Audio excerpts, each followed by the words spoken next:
Halo semuanya, balik di Giksai Channel. Oke, bagi di channel kita, langsung aja kita baru aja nonton Film Pengepungan di Bukit Duri. Oke, salah satu film terbaru dari Joko Anwar Joko Anwar ya. dan sudah di launching sejak apa sih yang kita sempat bahas tuh? Jadi ini tuh bisa dibilang kalau nggak salah nih Mat, menandai dia ber-20 tahun berkarir di dunia film lah. Kan film pertamanya mah Johnny tahun 2005. Jadi bisa dibilang ini 20 tahun kemudian lah. Nah, ini tuh sebenarnya co-finance-nya sama perusahaan luar, Amazon Studios. Makanya kalau teman-teman nanti nonton pas muncul pertama langsung tuh si Singa Mengaum itu langsung Metro Goldwyn Mayer. Jadi nanti mungkin kalau dia udah nggak nonton ditayang di layar bioskop udah turun, paling misalnya di Amazon Prime Video. Nah itu mah info pembukanya aja yang dimana kita benar-benar sengaja tidak begitu mencari tahu ke belakangnya, jadi biar kita benar-benar surprise pas nonton. Kayaknya bener-bener karya yang fresh sih. Jadi kayak fresh, kayak tidak ada adaptasi. Tidak ada, jadi kayak menurut gua kayak ada ide yang pengen disalurkan sama Joko Anwar dan ada kegelisahan. Iya, betul. Dan memang dia sudah sampaikan di beberapa press conference kayaknya ini kondisi Indonesia kalau kita diem aja gitu ya, masalah ya. Pokoknya kalau kita tidak berbuat sesuatu, Indonesia bisa menjadi lebih buruk gitu. Artinya jadi apa yang terjadi apabila, dan memang apabila terbelakangnya dari kerusuhan udah pernah terjadi ya kalau di kita sih 27 tahun yang lalu sih ya. Bener ya itu. Cuman di sini settingnya agak maju dikit lah ceritanya. Kerusuhannya itu antar etnis itu tahun 2010 ceritanya. Itu mereka dibikinnya gitu. Oh iya benar-benar. Jadi sekarang setting waktu 17 tahun ke depan. Kenapa nggak dibikin 98 ya? Takut menyinggung. Takut menyinggung. Kan ini juga sih temanya udah tepi jurang. Iya benar-benar. Nah, jadi dia nggak mungkin kan karena sekarang di depannya karakter kalau ada kecocokan dianggap aja fiksi gitu. Kebetulan belaka. Jadi ini sengaja aja waktunya dibedain aja gitu. Cuman sih orang ya nanti kita bahas lebih dalam. Oke. Jadi di situ sih jadi tentang sebenarnya kalau teman-teman kita disebutkan tadi tentang kerusuhan antar etnis. Jadi sebenarnya di sini itu masalah itu sih masalah yang mungkin lagi-lagi ada kegelisahan di bawah, kan kita suka nganggapnya kita ini dianggapnya baik-baik saja. Padahal sebenarnya ada yang tertutup atau terkubur ada masalah nanti akan jadi bom gitu kalau dibiarkan aja gitu kan. Mungkin di situ kegelisahannya Joko Anwar dia tuangkan dalam tulisan jadi naskah, dan ternyata gayung bersambut ada yang mau menjayai, jadilah film ini sih. Ini fun fact aja kenapa rilisnya, ini kita nontonnya H+1 ya berarti ya. Rilisnya tuh kemarin hari Kamis tanggal 17 April 2025. Ini saya baru-baru tahu sekarang kenapa 17 April 2025 yang dipilih. Itu sebenarnya katanya masih ada satu universe dengan Pengabdi Setan. Oh iya, benar. Ada pas kita nonton rusunnya berdirinya si yang tempat di Pengabdi Setan Komunian 17 April 1955. Jadi ceritanya ini mungkin di kota yang sama, Jakarta Alternate Universe, tapi kurang lebih 70 tahun kemudian lah, itulah ya. Jadi misalnya gue sempat dengar juga teori itu. Jadi misalnya di sini tuh mau nyambungin tapi nggak secara langsung nyatu gitu. Cuman di sini aku sukanya ini mah no spoiler, settingnya minim banget saya film ini. Tapi dimaksimalkan dengan optimal gitu. Dengan maksimal dari tata kamera, dari desainnya, dari production desainnya gitu kan. Dianggapnya tahun 2027 tapi setting-settingnya tuh sebenarnya mirip-mirip tahun segini. Nggak beda jauh dari sekarang. Jadi gitu sih si Joko Anwar menyiasatinya. Mungkin kalau terlalu futuristik ada di masalah beban biaya underlying message-nya kan bukan itu masa depannya tapi itunya gitu kan. Jadi di sini bentarnya beliau atau Joko Anwar mainnya di situ gitu, dan walaupun terbatas tapi menurut saya sih jajaran pemerannya juga nih paten juga sih.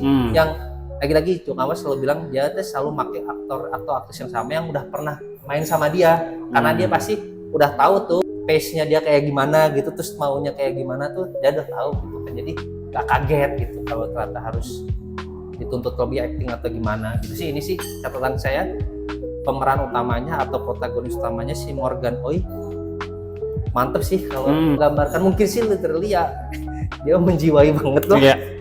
Jadi karakter utamanya kita selalu disalahpahami karena masalah beda etnis aja, apalagi dia sebenarnya yang nggak seperti orang kebanyakan gitu, masih mau ngebaur sama etnis yang beda, tapi ternyata orang lain salah paham kan. Nah ini sih kalau di film itu salah paham yang bertumpuk jadinya jadi bencana sih. Akhirnya bom waktu benar gitu di sini. Secara garis besar plotnya memang seperti itu. Jadi dari trailer sudah terlihat dan memang menggambarkan seperti escalate dari konflik yang terjadi di Indonesia. Jadi kayak ya kita semua tahu lah ada tragedi 98 dan walaupun secara waktunya itu digeser ya dibedain dan itu memang melibatkan konflik dan di situ disebutkan juga ya agama dan etnis dan ternyata itu membesar dan melebar dan sampai ke grassroots-nya kali ya, ke kalangan masyarakat paling bawah gitu. Dan di sini digambarkan menyoroti kehidupan sekolah buangan yang mana di situ si Morgan Oy atau di sini karakternya sebagai Edwin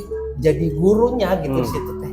Dimana sebenarnya awalnya kita ngelihat dari premis atau lihat trailer itu dikiranya kayak teman-teman kalau tahu Great Teacher Onizuka atau tentang tawuran Pro Zero gitu ya. Ternyata ini filmnya Battle Royale sih menurut saya gitu tuh. Ya gitu maksudnya. Ya karena harapan tadi Gigi juga sempat bilang ini kayak Great Teacher Onizuka kalau menurut gua kayak Crow Zero nih kayaknya nih. Ternyata bukan. Ternyata lebih ini enggak sih Gi? Lu merasakan ada ini. Kayaknya lu pernah ceritain juga tentang film yang mau keluar di satu ruangan apa sih Green Room ya? Green Room. Ya, Green Room. Mirip kan ya? Mirip ya?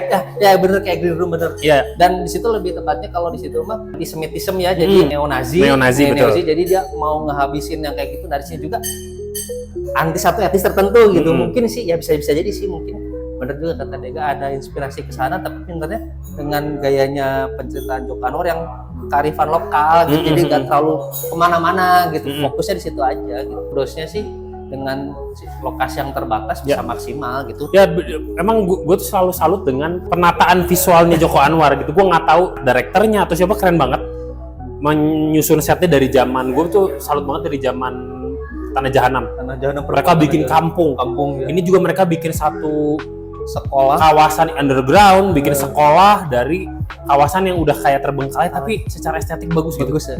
Jadi kayak organized chaos gitu. Jadinya meyakinkan, sampaikan dengan pas gitu. Jadi kita juga tergambarkan penonton tuh jadi kena gitu penontonnya. Oh, situasinya ternyata kesenjangannya tuh kayak gini gitu kan. Dan tersampaikan kekacauannya dengan sangat masuk gitu. Kerasa capek nontonnya, nggak nyaman, stres, kayak dikejar-kejar. Emang literally dikejar-kejar sih. Dan itu memang nggak tahu ya Joko Anwar emang kayaknya kepalanya ada apaan gue nggak ngerti. Dan gore-nya tuh khas banget lah. Iya. Tidak terlalu ganggu, walaupun menyakitkan. Kalau teman-teman pernah nonton tuh kayak tipe-tipenya tuh suspense-nya tuh kayak pintu terlarang gitu sih sebenarnya. Jadi kayak yang kalau lu salah langkah teh bisa ngasih jalan yang beda gitu. Kayak lu salah ngomong teh apa gitu. Jadi kayak di sini tuh bisa meletup gitu. Dan hebatnya di sini tuh inti ceritanya tuh sebenarnya kenapa si Edwin ini kita plot ya. Kenapa dia mau ngajar di sekolah itu tuh sebenarnya dia punya misi tertentu.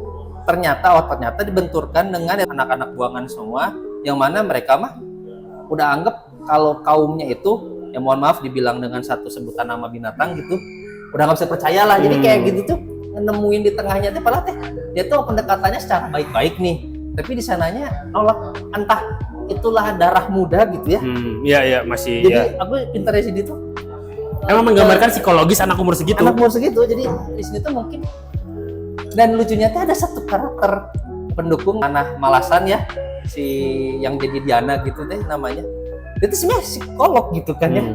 Dan dia kalau ditanya emang bisa ngatur anak SMA sampai sekarang belum ada yang mati kok. Jadi kayak mereka tuh bikin barnya tuh kalau belum ada yang mati masih baik-baik aja gitu. Jadi kayak padahal secara si sudut pandang dari si Edwin ini teh rentan loh sebenarnya cuman teh kok sekolah pendidikan pemerintah tuh kayak nggak nganggep ini serius gitu. Dan udah sangat di situ digambarkan dengan sangat kacau gitu. Sangat kacau jadi kayak ada friksi dikit atau senggolan dikit tuh udah pecah gitu kan. Jadi di sini tuh pinternya Joko Anwar tuh ngebangun si tensnya itu dengan anak-anak mungkin umurnya nggak anak SMA ya, tapi meyakinkan lah untuk jadi acting anak SMA-nya tuh yang itu actingnya bagus semua. Jadi kayak mereka tuh sebenarnya bisa kayak cuman gara-gara ikut-ikutan ngelakuin hal yang sebenarnya mereka terasa tidak baik, tapi pas udah ngelakuin itu teh takut sendiri. Jadi kayak gitu situ-situ teh apa ya gitu. Sedangkan satu sisi yang si Edwin yang punya trauma masa lalu teh dia harus hati-hati nih karena posisi dia tuh sebenarnya posisi yang paling lemah di sini gitu kan.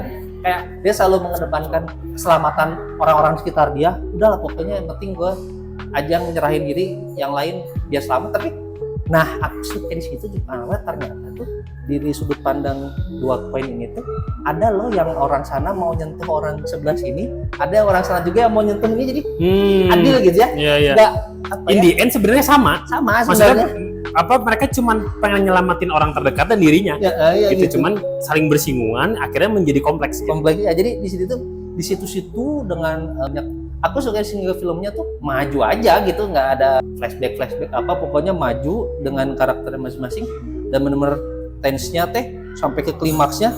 Aduh, darah-darahan sih ya teman-teman, hati-hati juga nih, cukup Bloody. peringatan, cukup bloody lah, gore dikit lah. Jadi tapi benar-benar grit gitu, jadi kayak survival instingnya manusianya teh diuji gitu di sini. Jadi bukan semata-mata gore yang gore gitu, cuman emang menggambarkan violent yang kepepet manusia kayak gitu. Jadi lebih realistis lah. Ya.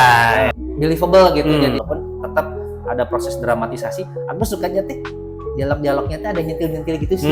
Agak-agak subliminal gitu sih. Iya. Dan itulah kasih si Joko Anwar lah. Jadi teman-teman mungkin kalau yang belum pernah nonton gaya filmnya Joko Anwar teh adalah selentingan sosial commentary gitu lah. Jadi filmnya terlepas jokes-jokesnya agak dark gitu juga ya. Jadi kayak lumayan lah biar agak kita nggak terlalu gitu gimana gitu kan. Dan aku suka di sini juga si Morgan Oey teh bisa gitu, untuk sedih bisa, untuk marah bisa gitu kan, takut bisa, jadi kena gitu. Overall Joko Anwar bisa menggambarkan kekacauan yang emang ingin dia sampaikan kalau gue lihat gitu. Keresahannya dia, dan dia berandai-andai kalau kekacauan itu terjadi seperti apa gitu. Dan anjir, bisa loh kejadian kayak gini loh gitu. Makanya jujur gue ngerasa sedikit ngeri gitu. Anjir, ini kejadian yang mungkin aja kejadian gitu. Tapi mungkin kalau Ega kan mungkin pernah berurusan dengan siswa atau gimana kan, ya bisa aja mungkin kali anak-anak zaman sekarang teh karena dimasukin info-info dari sosial media yang kadang bisa aja hoax, bisa aja bentuk provokasi gitu kan. Bisa sih kayak gini, apalagi ditambah dengan kehidupan mereka yang memang malang gitu di setiap harinya. Itu sih aku mau nampilin itu tanpa banyak ngasih spoiler, tapi asli ini akhir saya nonton film gini yang tegang teh The Raid 2 sih kayaknya. Iya. Kalau aku nangkepnya memang nggak violence-nya yang bener-bener amit-amit lah di depan mata gitu, enggak sih. Cuman kan kalau The Raid 2 mah udah mentok pisan atau 20 tahun ke atas. Emang berantem gitu. Berantem gitu. Kebayang gitu. Kalau saya di posisinya mereka juga bingung mau milih yang mana gitu kan. Gitu kan. Seperti itu ya kayak gitu. Gambaran overall, nanti teman-teman bisa buktikan sendiri aja di bioskop, bisa ditonton seperti apa, dinilai sendiri aja. Karena ini karya setelah berapa lama ya Joko Anwar itu udah agak kayaknya terakhir sih itu yang Siksa Kubur. Oh iya. Tahun lalu ya. Tahun lalu. Iya. Walaupun ya itu sih bisa dibilang untuk nambah variasi filmografi beliau, ternyata sekarang ada sih yang tipe-tipe violence atau action ya, tipis-tipis thriller gitulah ya gitu kan. Biasanya bener-bener kalau nggak horor, komedi satir gitu kan. Jadi di sini lumayan lah, ada kritik sosialnya ada, tapi actionnya tipis-tipis adalah. Bisa kita rate? Boleh. Kalau saya sih tadi berdasarkan first impression saya, dan ini kayaknya terakhir nonton bioskop film Joko Anwar ada tepuk tangan udah lama kayaknya. Tadi pada tepuk tangan sih, tapi kalau dari saya sih ini di 82 lah. Anjir, murah hati kan ya. Di 80 ya, 80 lah ya. 80 lah, pokoknya situlah. Oke, maksudnya bukan yang receh, tapi nggak terlalu berat juga gitu. Jadi kurang lebih kayak gitu teman-teman. Langsung aja mungkin nggak setuju atau bisa diskusi aja di kolom komentar. Atau misalnya teman-teman ternyata tahu ada aja film yang kayak gini selain yang tadi kita sebutin inspirasinya, sebut aja di kolom komentar itu. Oke, kayaknya gitu. Impresi awal dari kita. Thank you udah nonton. Ya. Jangan lupa subscribe, share ke teman-temannya. sampai jumpa di video selanjutnya. Bye bye.